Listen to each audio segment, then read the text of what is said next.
ആരിത്? മത്തായിയോ? തന്നെ കുറച്ച് ദിവസമായിട്ട് ഈ വഴിക്കൊന്നും കാണാറേയില്ലല്ലോ. എന്താണ്, പുതിയ വല്ല കേസും തടഞ്ഞോ തനിക്ക്? രാവിലെ ചായക്കടയിലെത്തിയ ഇല്ലിക്കൽ മത്തായിയോട് കടയിൽ ചായ കുടിക്കാനെത്തിയ രാമേട്ടൻ കുശലം ചോദിച്ചതും മത്തായി ചായക്കടയിലിരിക്കുന്ന എല്ലാവരെയും തെല്ല അഹങ്കാരത്തോടെ ഒന്ന് നോക്കി ഒരു ചിരിയോടെ അടുത്ത് കണ്ട ബെഞ്ചിലിരുന്നു. കുറച്ച് തിരക്കിലായിപ്പോയി രാമേട്ടാ. നിന്നു തിരിയാൻ പറ്റാത്തത്ര തിരക്കാണ് കുറച്ച് ദിവസമായിട്ട്. ആ, ചിലതൊക്കെ ഞാനും കേട്ടിരുന്നു. ജീനക്കൊച്ച് വരുന്നുണ്ടല്ലേ കാനഡയിൽ നിന്ന്? ഓ, ഇതൊക്കെ ഇത്ര പെട്ടെന്ന് ഇവിടെ ചായക്കടയിലും എത്തിയോ? തെല്ലൊരു അതൃപ്തിയോടെ മുഖം ചൊളിച്ച് മത്തായി ചോദിച്ചു. ഇത് മാത്രമല്ല മത്തായി, താൻ തൻ്റെ 2 പെൺകൊച്ചുങ്ങളുടെയും കല്യാണം നിരവത്തെ തോമസിൻ്റെ ആൺമക്കളുമായി നടത്താൻ പോകുവാണെന്നും ഞങ്ങൾ അറിഞ്ഞു. ഓ, അതും ഇവിടെ വാർത്തയായോ? ചോദിച്ചുകൊണ്ട് മത്തായി ബെഞ്ചിൽ നിന്ന് എണീറ്റതും രാമേട്ടൻ മത്തായിയുടെ മുന്നിലെത്തി. മത്തായി, നിരവത്തെ തോമസിനെയും മക്കളെയും ഇവിടെ എല്ലാവർക്കും അറിയാം, നല്ലവരാ. പക്ഷേ തോമസിൻ്റെ മൂത്തവൻ എന്തോ ചെറിയ മാനസിക പ്രശ്നമൊക്കെ ഉണ്ടെന്ന് ഇവിടെ പരക്കെ ഒരു സംസാരമുണ്ട്. അങ്ങനെ ഒരുത്തന് വേണോ നമ്മുടെ ജീനക്കൊച്ചിനെ കൊടുക്കാൻ? ഒന്നുമില്ലെങ്കിലും നിന്നെ ഇപ്പോഴത്തെ ഈ ഇല്ലിക്കൽ മത്തായി മുതലാളിയാക്കി മാറ്റിയത് ആ കൊച്ചൊരുത്തിയല്ലേ? കഴിഞ്ഞ 5-6 കൊല്ലമായിട്ട് നാട്ടിൽ പോലും വരാതെ അതവിടെ കഷ്ടപ്പെട്ടിട്ടല്ലേ? നീ ഒന്നുകൂടെ ഒന്ന് ആലോചിച്ചേ. ഭാ ചേറ്റെ, നീ വല്ലാതെ എൻ്റെ കുടുംബത്തിൽ കയറി ഉണ്ടാക്കണ്ട. തനിക്ക് മുമ്പിൽ നിൽക്കുന്ന രാമേട്ടനെ പുറകോട്ട് തള്ളി മാറ്റിക്കൊണ്ട് ദേഷ്യത്തിൽ മത്തായി മുമ്പിലിരുന്ന ഡെസ്കിൽ ആഞ്ഞടിച്ചു പറഞ്ഞു. മത്തായിയുടെ പെട്ടെന്നുള്ള ഭാവമാറ്റം കണ്ട് അമ്പരന്ന് രാമേട്ടൻ പിന്നോട്ട് വേച്ചുപോയി. കടയിലുണ്ടായിരുന്നവർ പകച്ച മുഖത്തോടെ മത്തായിയെ നോക്കി. അതെ, ഇവിടെയുള്ള എല്ലാവരും കേൾക്കാൻ വേണ്ടി പറയുക. എൻ്റെ വീട്ടിലെ കാര്യങ്ങൾ നോക്കാനും നടത്താനും എനിക്കറിയാം. അതിന് പുറത്തു നിന്നാരുടെയും ഉപദേശം എനിക്ക് വേണ്ട. എൻ്റെ കുടുംബത്ത് കയറി ഉണ്ടാക്കരുത്. ദേഷ്യത്തിൽ പറഞ്ഞുകൊണ്ട് രാമേട്ടനെ ഒന്ന് രൂക്ഷമായി നോക്കി മത്തായി തൻ്റെ ബുള്ളറ്റിൽ കയറി പാഞ്ഞുപോയി. നിങ്ങൾക്കിതിൻ്റെ വല്ല കാര്യവും ഉണ്ടായിരുന്നോ രാമേട്ട? പണം കൊണ്ട് കണ്ണ് മഞ്ഞളിച്ചിരിപ്പാണ് മത്തായിയുടെ. അവനിപ്പോൾ ഇവിടെ എല്ലാവരോടും പുച്ഛമാണ്. പണ്ടിവിടെ പള്ളിപ്പറമ്പിൽ ശവക്കുഴി എടുത്തിരുന്ന കുഴിമത്തായി അല്ല അവനിപ്പോൾ. ഇല്ലിക്കൽ മത്തായി മുതലാളിയാണ്. ചായക്കടക്കാരൻ ബീരാൻ പറഞ്ഞത് ശരിവച്ചു എല്ലാവരും. 5-6 കൊല്ലം മുമ്പ് വരെ ശവക്കുഴി കുത്തി വൈകുന്നേരം കള്ളും കുടിച്ച് കവലയിലൂടെ ഉടുതുണി പോലും ഇല്ലാതെ നടന്നുപോയ ഒരു മത്തായിയുടെ രൂപം അവരുടെയെല്ലാം ഉള്ളിൽ തെളിഞ്ഞു. ആ കൊച്ചിനും കൂടി ഇഷ്ടമായിട്ടാവും മത്തായി ഈ കല്യാണത്തിന് സമ്മതിച്ചത്. തന്തയുടെ അല്ലേ മോള്? തോമസിൻ്റെ സ്വത്തിലായിരിക്കും തന്തയുടെയും പെൺമക്കളുടെയും കണ്ണ്. അല്ലെങ്കിൽ പിന്നെ ഒറ്റ മനസ്സും ശരീരവുമായി അവളെ ജീവനെ പോലെ സ്നേഹിച്ച നമ്മുടെ ബേസിലിനെ അവൾ തള്ളിക്കളയോ? അതും അവൾ കാനഡയിലെത്തി 2 മാസം കഴിഞ്ഞപ്പോൾ തന്നെ. ശരിയാ, അതും അവൾക്ക് കാനഡയിൽ പോവാൻ പൈസ വരെ കൊടുത്തവനെ. ബീരാൻ്റെ വാക്കുകൾ ശരിവെക്കും പോലെ വേറൊരാൾ പറഞ്ഞു. അതോടെ ആ ചെക്കൻ്റെ ജീവിതം പോയെന്ന് പറഞ്ഞാൽ മതിയല്ലോ. എങ്ങനെ നടന്നിരുന്ന ചെക്കന് ഇപ്പോൾ കള്ളും കുടിച്ച് കഞ്ചാവും വലിച്ച് തല്ലുമുണ്ടാക്കി ഒരു ഗുണ്ടയെപ്പോലെ. കഷ്ടം. അവൾ നാട്ടിലെത്തിയാൽ അറിയാം അവൻ എന്താ ചെയ്യാന്ന്. ഭ്രാന്തെടുത്ത് നടപ്പാണ് ചെക്കൻ. അവരെന്തെങ്കിലും ചെയ്യട്ടെ, നമുക്കെന്താ? മത്തായി പറഞ്ഞതുപോലെ അത് അവരുടെ കാര്യം. ചായക്കടയിലെ സംസാരം ബീരാൻ അവിടെ അവസാനിപ്പിച്ചു. സ്വന്തമായി അധ്വാനിച്ച് 10 പൈസ ഉണ്ടാക്കുന്നതിൻ്റെ അഹങ്കാരം നീ അപ്പച്ചനോട് കാണിച്ചാൽ നീ എൻ്റെ മോളാണെന്ന കാര്യം ഞാൻ തൽക്കാലം അങ്ങ് മറക്കും.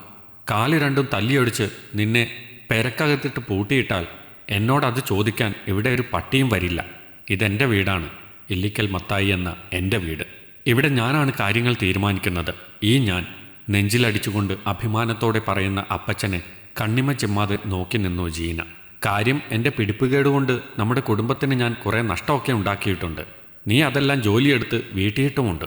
പക്ഷേ അങ്ങനെ ഒരു ജോലിക്കാരിയാക്കി നിന്നെ മാറ്റാൻ ഞാനും കുറേ വിയർപ്പൊഴുക്കിയിട്ടുണ്ട്. നീ ഒഴുക്കിയതിനേക്കാൾ നമ്മുടെ കുടുംബത്തിന് വേണ്ടി ഞാൻ ഒഴുക്കിയ അത്ര വിയർപ്പൊന്നും എന്തായാലും അപ്പച്ചൻ ഒഴുക്കിയിട്ടുണ്ടാവില്ല, ജീന പറഞ്ഞു. അതുപോട്ടെ, അതല്ലല്ലോ ഇപ്പോൾ ഇവിടെ വിഷയം. ഞാൻ ഏതു കാര്യത്തിലാണ് ഇതുവരെ അപ്പച്ചനെ അനുസരിക്കാതെ ഇരുന്നത്? ഇതുവരെ നീ ഞാൻ പറഞ്ഞതെല്ലാം അനുസരിച്ചിട്ടുണ്ട്.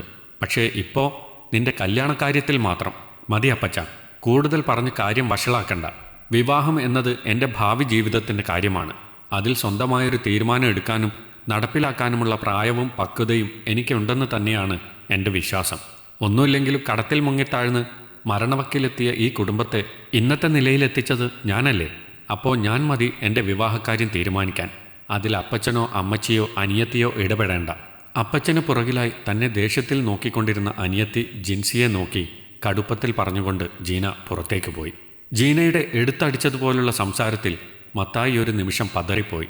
തൻ്റെ വാക്കിനൊരു മറുവാക്കില്ലാത്തവൾ ഇന്ന് തന്നെ വാക്കുകൾ കൊണ്ട് അടിച്ചിരുത്തുന്നു. കണ്ടില്ലേ അപ്പച്ച ചേച്ചിയുടെ അഹങ്കാരം? ഈ കുടുംബം ഇന്നത്തെ നിലയിലെത്തിച്ചത് ചേച്ചിയാണെന്ന അഹങ്കാരം കൊണ്ടാണ് ചേച്ചി അപ്പച്ചനെ അനുസരിക്കാത്തത്. ജീനയുടെ സംസാരവും പ്രവൃത്തിയും ഇഷ്ടപ്പെടാതെ അവൾ പോയ വഴിയെ നോക്കി നിന്ന മത്തായിയെ ജിൻസി എരികേറ്റി. ദേ ജിൻസി, ഞാനൊരു കാര്യം പറഞ്ഞേക്കാം. നിന്റെ സ്വന്തം സ്വാർത്ഥതയ്ക്ക് വേണ്ടി നീ ഇല്ലാതാക്കാൻ നോക്കുന്നത് നിന്റെ കൂടപ്പിറപ്പിൻ്റെ ജീവിതമാണ്. ഒന്നുമില്ലെങ്കിലും നീയൊക്കെ വലിയ വലിയ സ്വപ്നങ്ങൾ കാണാൻ തുടങ്ങിയത് അവളുടെ ശമ്പളം ഈ വീട്ടിലേക്ക് എത്തിത്തുടങ്ങിയത് മുതലല്ലേ? അതെ, അത് ചേച്ചിയുടെ കടമയാണമ്മച്ചി, ജിൻസി വീറോടെ പറഞ്ഞു. അങ്ങോട്ട് നിങ്ങളൊന്നും കാണിക്കാത്ത എന്തു കടമയും സ്നേഹവുമാടി അവൾക്ക് നിങ്ങളോട്. മറിയേ, നീ വെറുതെ എൻ്റെ കുഞ്ഞിനോട് ദേഷ്യപ്പെടരുത്. അവൾ പറഞ്ഞതിൽ എന്താ തെറ്റ്? എന്താ, ജീന നിങ്ങളുടെ മകളല്ലേ?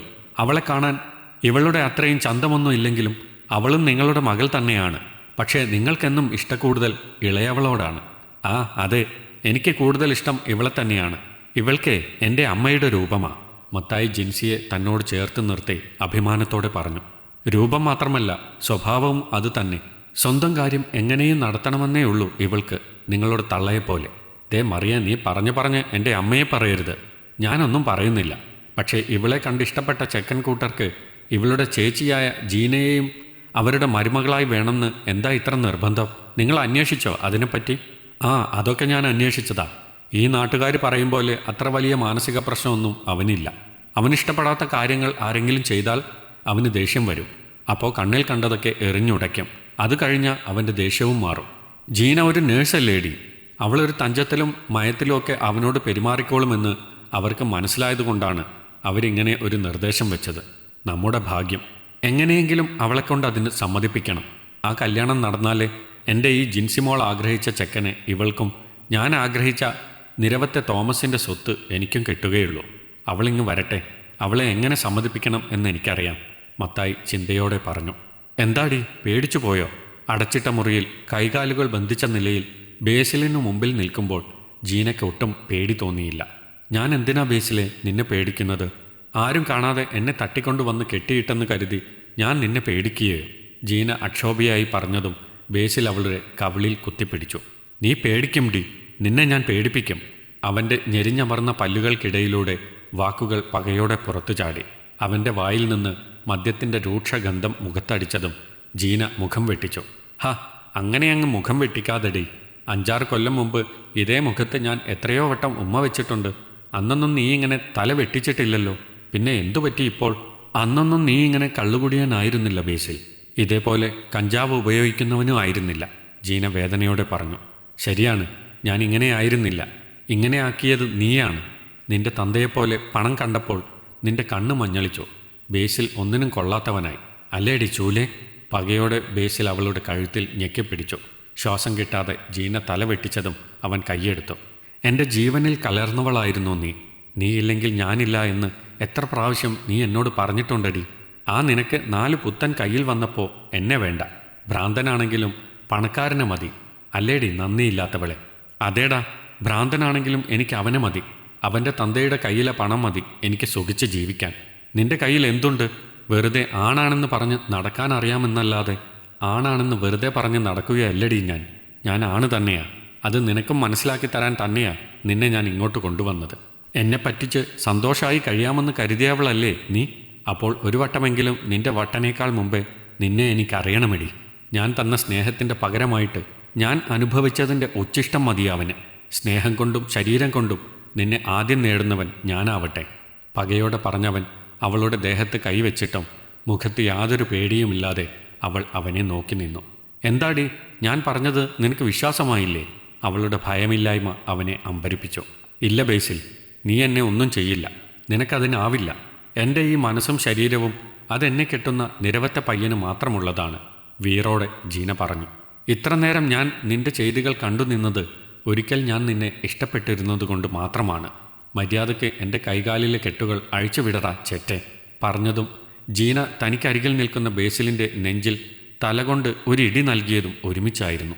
പ്രതീക്ഷിക്കാതെ കെട്ടിയ പ്രഹരത്തിൽ ഒരു നിമിഷം അവൻ പകച്ചുപോയെങ്കിലും ജീനയുടെ മുഖഭാവം അവൻ്റെ കോപത്തെ ആളിക്കത്തിച്ചു. നീ അത്രയ്ക്കായോടി? നിന്റെ സൂക്കേട് ഇന്നു ഞാൻ തീർത്തു തരാടി. പറഞ്ഞതും അവൻ അവളുടെ സാരിയിൽ പിടിമുറുക്കി ഒരു വലി. ബേസിൽ വേണ്ട, അരുത് ബേസിൽ. തനിക്ക് മുന്നിൽ ഭയത്തോടെ നിൽക്കുന്ന ജീനയെ കണ്ടതും അവനിലൊരു ലഹരി പാഞ്ഞു കയറി ശരീരമാകെ വ്യാപിച്ചു. കൈകളിലെ കെട്ടഴിച്ച് അവളെ നിലത്തേക്ക് അമർത്തി അവളുടെ ശരീരത്തിന് മുകളിൽ അമരുമ്പോൾ മദ്യവും മയക്കുമരുന്നും പകർന്ന ധൈര്യത്തിൽ ബേസിൽ പൂർണ്ണമായും മറ്റൊരാളാവുകയായിരുന്നു. ദേഹത്താകെ ചെളിയും അഴുക്കുമായി വീടിനകത്തേക്ക് കയറി വന്ന ജീനയെ കണ്ട് അമ്പരന്നു പോയിരുന്നു മത്തായിയും കുടുംബവും. അവൾക്കെന്താണ് സംഭവിച്ചതെന്ന് അവൾ പറയാതെ തന്നെ അവളുടെ പൊട്ടിയ ചുണ്ടുകളും കീറിയ വസ്ത്രങ്ങളും അവർക്ക് മനസ്സിലാക്കി കൊടുക്കുന്നുണ്ടായിരുന്നു. എൻ്റെ മോളേന്നൊരു നിലവിളിയോടെ അവളിലേക്ക് വീഴാൻ തുടങ്ങിയ മറിയാമ്മയെ ജീന അടുത്തുള്ള സോഫയിലിരുത്തി. പിന്നെ മെല്ലെ മുറിയിലേക്ക് പോയി. മോളെ, മത്തായി വിളിച്ചതും അവൾ തിരിഞ്ഞു നിന്ന് അയാളെ നോക്കി. നിന്നോടൊറ്റയ്ക്ക് പുറത്തു പോകരുതെന്ന് പറഞ്ഞതല്ലേ? ഇനി എന്തു ചെയ്യും കർത്താവേ? ഞാൻ നിരവത്തുകാരോട് ഞാനിനി എന്തു പറയും? ഈ നാട്ടുകാരുടെ മുഖത്ത് ഞാനിനി എങ്ങനെ നോക്കും? എന്നെ എതിർത്തോണ്ട് നീ ഇറങ്ങിപ്പോയത് കൊണ്ടല്ലേടി ഇപ്പോൾ ഇതെല്ലാം സംഭവിച്ചത്. സങ്കടം ദേഷ്യത്തിന് വഴിമാറിയതും മത്തായി പെട്ടെന്ന് പൊട്ടിത്തെറിച്ച് അവളെ നോക്കി.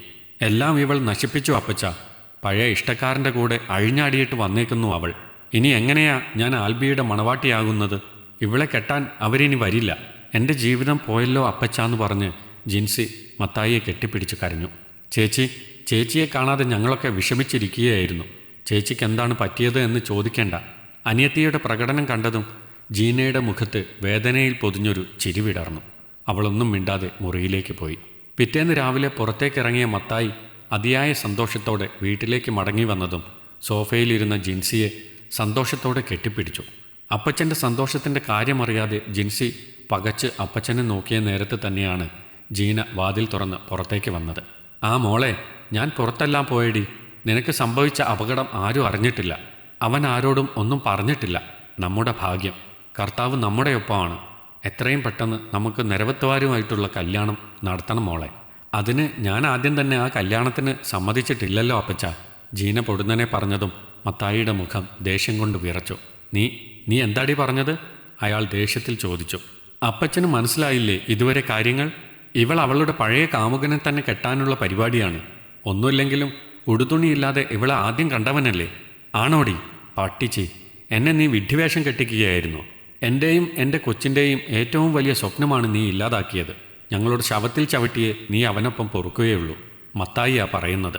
കണ്ട സ്വപ്നങ്ങൾ തകർന്നടിയുന്ന വിഷമത്തിൽ മത്തായി ഓരോന്നും വിളിച്ചു പറയുമ്പോൾ അവൾ അയാളുടെ തൊട്ടു മുമ്പിലെത്തി. അപ്പച്ച, അയാളുടെ കണ്ണിൽ നോക്കി ശാന്തതയോടെ അവൾ വിളിച്ചു.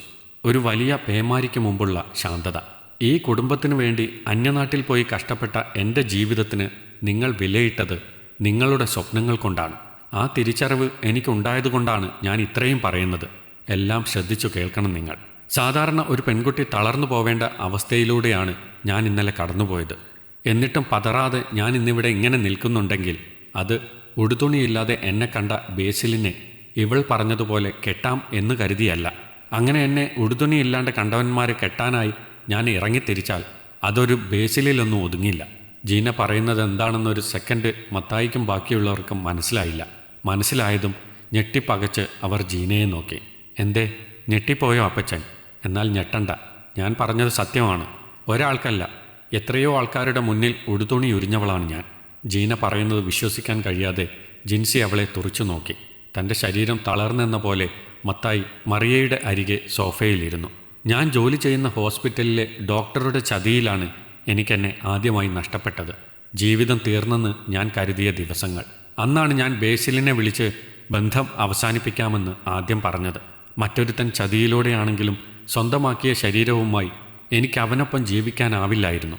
അത്രയും പ്രാണനായിരുന്നു എനിക്കവൻ. ഒരിക്കൽ ചതിയിലൂടെ എന്നെ നേടിയവൻ പിന്നീട് ഭീഷണിയുടെ സ്വരത്തിൽ വീണ്ടും എന്നെ തേടിയെത്തി. മരണമാണ് മുമ്പിലുള്ള രക്ഷാമാർഗം എന്നു കരുതി ഒരിക്കൽ. അപ്പോഴാണ് നാട്ടിൽ നിന്ന് പല പല ആവശ്യങ്ങൾക്ക് പണം ചോദിച്ചുകൊണ്ടുള്ള അപ്പച്ചൻ്റെ വിളികളെത്തിയത്. എൻ്റെ കയ്യിൽ ഒന്നുമില്ല നാട്ടിലേക്ക് അയക്കാൻ എന്ന് ഞാൻ പറയുമ്പോൾ അപ്പച്ചൻ എന്താണ് പറയാറുണ്ടായിരുന്നത് എന്ന് ഓർമ്മയുണ്ടോ? എന്നെ പഠിപ്പിച്ച് വളർത്തിയ കണക്കുകൾ. പിന്നെ ശവക്കുഴി മത്തായി എന്ന പേര് മാറ്റി ആളുകൾ ഇല്ലിക്കൽ മത്തായി മുതലാളി എന്ന് വിളിച്ചു കേൾക്കാനുള്ള ആഗ്രഹത്തെപ്പറ്റി. അല്ലേ? ചാവാൻ പോകുന്ന എന്നെക്കൊണ്ട് നിങ്ങൾക്കെങ്കിലും ഉപകാരമാവട്ടെ എന്ന് കരുതി ജോലിക്ക് പുറമെ അന്നു മുതൽ ഞാൻ എൻ്റെ ശരീരവും ആവശ്യക്കാർക്ക് നൽകി തുടങ്ങി. ഒരു തരം ലഹരി. ഒടുവിൽ നിങ്ങളെല്ലാം രക്ഷ നേടിയെന്ന് തോന്നിയപ്പോൾ അവസാനിപ്പിക്കാൻ ഒരുങ്ങിയതാ ഞാൻ എന്നെ. അപ്പോൾ തോന്നി നിങ്ങളെയെല്ലാം ഒന്നുകൂടി ഒന്ന് കാണണമെന്ന്. ജിൻസിയുടെ കല്യാണം കൂടിയിട്ടങ്ങ് പോണമെന്ന്. പക്ഷേ ആ വരവ് എങ്ങനെയായി തീർന്നു. ഇതെല്ലാം നിങ്ങളോട് പറയാതെ പോകണമെന്നാണ് കരുതിയത്. പക്ഷേ എനിക്ക് വേദനിച്ചപ്പോഴും നിങ്ങൾ ചിന്തിച്ചത് നിങ്ങളുടെ ഇഷ്ടങ്ങളെ പറ്റിയാണ് എന്നോർത്തപ്പോൾ എനിക്ക് തോന്നി നിങ്ങളുടെ കയ്യിലുണ്ടെന്ന് നിങ്ങൾ അഹങ്കരിക്കുന്ന ആ പണം അതെൻ്റെ ശരീരം കൂടി വിറ്റ് ഞാൻ നിങ്ങൾക്ക് അയച്ചു തന്നതാണെന്ന് നിങ്ങൾ അറിയണമെന്ന്. ഇപ്പോൾ വേദന എൻ്റെ അമ്മച്ചിയെ ഓർത്ത് മാത്രമാണ്. പൊറുക്കണം അമ്മച്ചി, മറക്കണം ഇങ്ങനെയൊരു മകളെ. പിന്നെ ബേസിൽ, ഒരിക്കൽ തേച്ചിട്ട് പോയവളെ ആദ്യം അനുഭവിച്ചവൻ എന്ന പകപോക്കലിൽ അവനിനി ജീവിച്ചോളും. ഇന്നലെ ഞാൻ അവനോട് സ്നേഹത്തിൽ കുറച്ചു നേരം സംസാരിച്ചിരുന്നെങ്കിൽ അവൻ എന്നെ തൊട്ടുപോലും വേദനിപ്പിക്കാതെ ഇവിടെ തിരികെ എത്തിക്കുമായിരുന്നു. പക്ഷെ ഞാൻ അവനെ വാശി കയറ്റി. ആ വാശിയിലാണ് അവൻ എൻ്റെ ശരീരം സ്വന്തമാക്കിയത്. അങ്ങനെയെങ്കിലും അവൻ്റെ ദേഷ്യം തീരട്ടെ. അവൻ്റെ ജീന ഒരു പിഴയായിരുന്നെന്ന് അവൻ ഒരിക്കലും അറിയണ്ട. അവനു മുമ്പേ ഒരുപാട് പേർ കയറി നിരങ്ങിയ ഒരു ശരീരം മാത്രമാണ് ഞാനെന്നവൻ അറിയണ്ട. അപ്പോൾ ശരി, ഞാൻ ഇറങ്ങുകയാണ്. എന്തായാലും എല്ലാവരും എല്ലാം അറിഞ്ഞ സ്ഥിതിക്ക് മരണത്തിലേക്ക് പോണില്ല. എനിക്ക് ഞാനായി ജീവിക്കാൻ പറ്റുന്നിടത്ത് ഞാനുണ്ടാവും. ബന്ധങ്ങളുടെ ബന്ധനങ്ങളുമായി ഈ പിഴച്ചവളെ ഇനി ആരും തേടി വരരുത്. യാത്ര പോലും പറയാതെ ഇല്ലിക്കൽ വീടിൻ്റെ പടിയിറങ്ങി ജീന പോകുമ്പോൾ എല്ലാം അറിഞ്ഞും കേട്ടും ആ വീടിന് പുറത്തൊരാൾ കൂടെ ഉണ്ടായിരുന്നു, ബേസിൽ. ഈ കഥ നിങ്ങൾക്കിഷ്ടമായെങ്കിൽ ലൈക്ക് ചെയ്യൂ. നിങ്ങളുടെ അഭിപ്രായങ്ങൾ കമൻ്റായി രേഖപ്പെടുത്തൂ. കൂടുതൽ കഥകൾ കേൾക്കാൻ ഈ ചാനൽ സബ്സ്ക്രൈബ് ചെയ്യൂ.